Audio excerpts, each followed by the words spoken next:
Well, good morning. And Sarah, thank you so much for joining us. And first of all, I'm intrigued by your title, Community Curator. What is that, and what do you normally do? And how's that changed in recent times?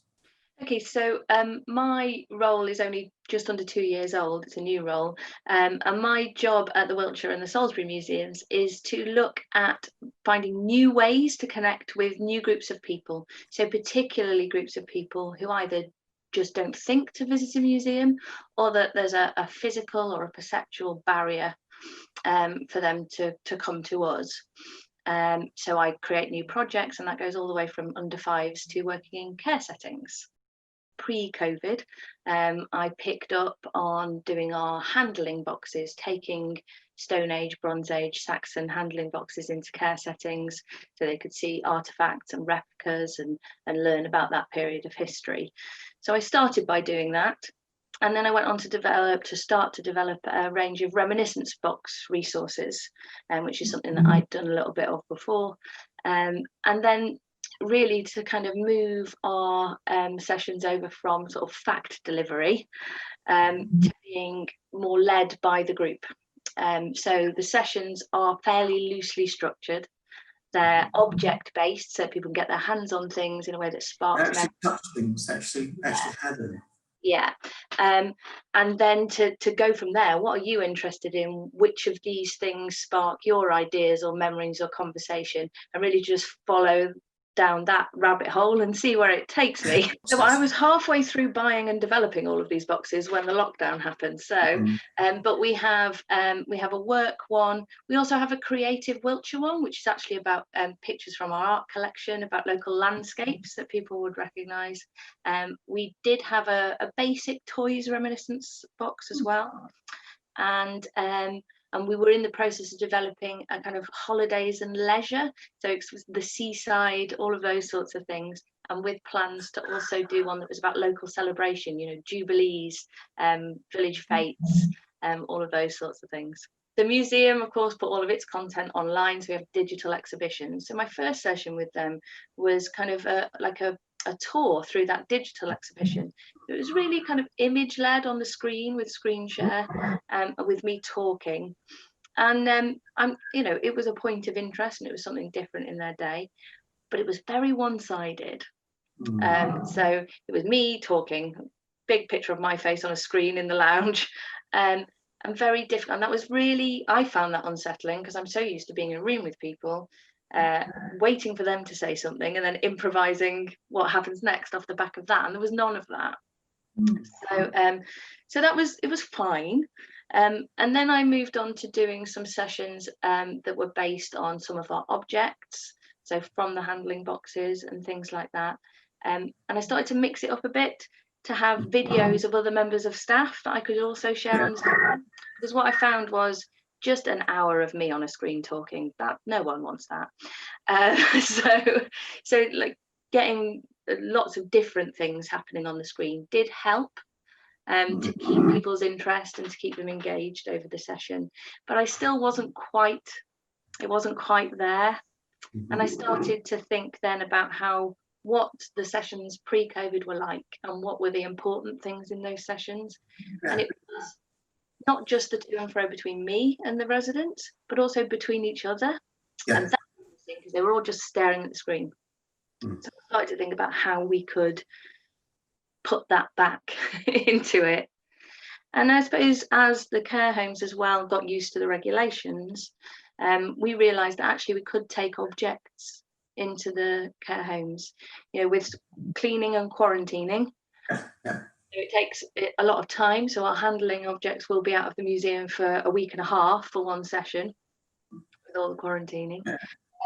But we realised we could, and the first one of those we did with the Stone Age handling box. So we were able to take into Milford House our hand axes and flint tools. It's a heavy box. But so we did that, and that changed it instantly. Wow.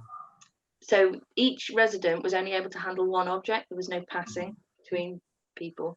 But that added an element that I hadn't anticipated, which was that they had to look to each other to see what was there. And so immediately they were talking to one another, and we ended up with an accidental kind of Stone Age tools bingo. so that I would describe the object, and then somebody would be like, I've got that one, and they'd be able to show it to each other in the room. Yes. And that sort of changed the way I was delivering from that moment on, so that they could have something in the room that they have cause to talk to each other about something different, because a variety of things happening and things to talk about was really, really important. So we did that, and then I've kind of moved past that to do 2 other additional things. I developed some creative activities via Zoom with other things, with carer support groups, community groups, which I was delivering, where they would all be from their own homes. So it'd be, a Zoom meeting like you would normally have with lots of different people on the screen. And then I thought I can adapt that. So the other thing that's become really important, when I go into care homes, I usually just pitch up, and we'll do the session, and the staff and the activities managers are there, and they just get involved as they can. But now I will do quite a bit of prep with the staff that are going to be in the room, because they are my hands and ears often as well, because sometimes I can't hear everyone in the room. So doing that preparation with them in advance is really important as well. And by doing that, we were able to do some creative sessions as well. So we have done, I made a series of videos on another project called Museum Connect with some local artists. And so we were able to play excerpts of those videos, and those artists set a task for people to do in their own homes. And so we were able to do that as a group activity. What's been really nice is where I've done these different varieties of things, I've been able to go back to the same care setting. And so what's important there is that I become a familiar face that you start building a relationship with. And my first idea of sending videos as resources, it doesn't do that. Dropping one box off to one of the care homes, I saw one of the residents from far across the reception area, and I could hear her going, I've seen you on the screen. And so I realized I've been able to build a personal relationship even though I'm not there. Perfect. Fantastic. And then lastly, so the last thing that we've kind of developed onto just recently is enabling the residents to make changes to my work and making them aware of that. So asking them in advance of sessions what toys they remember, for example. And I've actually been out and bought them and put them in the box and then sent them to the care home. So they've got to see the toys that they remember having when they were children. So that's been. What sort of things were they? Just think of a few examples. So we had a top and whip. Wow, which they did actually manage to demonstrate. So that individual resident, the activities manager had never seen one in use before.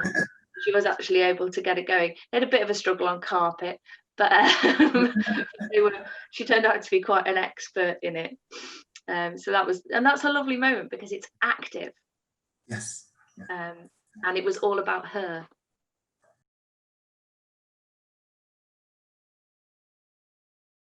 Well, my biggest one is to try and find that partner who wants to work with you, who want to do something really positive for their residents, because that one care setting has informed all of the rest of my work. And also to find out as much as you can about how confident they feel with their digital provision and what you can do to support that, because that also feels like a learning opportunity for the staff there, which is also really important. And then also to be personal if you can. Where you feel comfortable. So what's been really nice in developing a relationship at that digital distance has been adding things in from my own life. So in our toys session, I brought my Ted, who was my mum's. So this is a 1953 bear. So just bridging that gap by being personal myself has opened up conversations that perhaps wouldn't have happened otherwise as well.